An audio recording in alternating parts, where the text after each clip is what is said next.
राजा कृष्णदेव राय अपनी न्यायप्रियता और धर्मनिष्ठा के लिए प्रसिद्ध थे। उनकी माता भी अत्यंत धार्मिक और धर्मपरायण महिला थीं। उन्होंने अपने जीवन काल में कई तीर्थ यात्राएं की और ढेर सारा दान पुण्य किया। एक बार राजा की माता ने राजा से अपनी अंतिम इच्छा प्रकट की। उन्होंने कहा, मैं आम का दान करना चाहती हूँ। यह मेरे लिए अत्यंत महत्वपूर्ण है। राजा ने अपनी माता की इस इच्छा को पूरा करने का वादा किया और तुरंत रत्नागिरी से बड़ी मात्रा में आम मंगवाने की तैयारी शुरू कर दी। राजा ने अपने दूतों को रत्नागिरी भेजा और वहां से बहुत सारी आम की पेटियां मंगवाईं। लेकिन दुर्भाग्यवश जिस दिन आम का दान करना तय किया गया था, उससे पहले ही राजा की माता का निधन हो गया।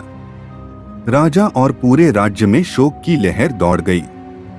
राजा की माता के निधन के बाद राजा को उनकी आम दान करने की अंतिम इच्छा याद आई। उन्होंने राज्य के प्रतिष्ठित ब्राह्मणों को बुलाया और उनसे परामर्श किया। राजा ने ब्राह्मणों से कहा, मेरी मां की अंतिम इच्छा थी कि वे आम का दान करें। अब मुझे बताइए कि इस इच्छा को पूरा करने के लिए मुझे क्या करना चाहिए। ब्राह्मणों में से एक, जो बहुत लालची था, ने राजा से कहा, आपकी मां की आत्मा की शांति के लिए आपको सोने के बने आम हमें दान करने चाहिए। तभी आपकी मां की आत्मा को शांति मिल सकेगी।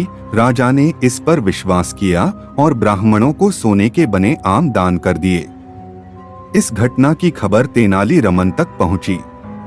तेनाली रमन, जो अपनी बुद्धिमानी और हाजिर जवाबी के लिए प्रसिद्ध थे, ने सोचा कि इस लालची ब्राह्मणों को एक सबक सिखाना चाहिए।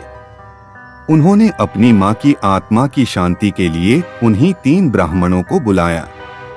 जब तीनों ब्राह्मण तेनाली रमन के घर पहुंचे तो तेनाली ने सभी खिड़कियां और दरवाजे बंद कर दिए। तेनाली रमन ने एक गर्म लोहे की छड़ को अपने हाथ में लिया और ब्राह्मणों से कहा, मेरी मां की अंतिम इच्छा थी कि मैं उनके घुटने पर यह गर्म लोहे की छड़ लगाऊं ताकि उनका घुटना ठीक हो सके।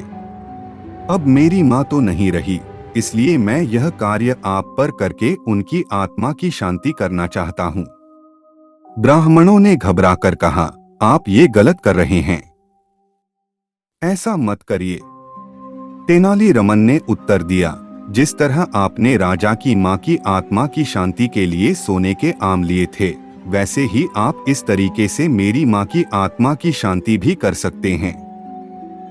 ब्राह्मणों ने यह बात सुनकर तुरंत तेनाली और राजा से माफी मांगी और सोने के आम वापस कर दिए।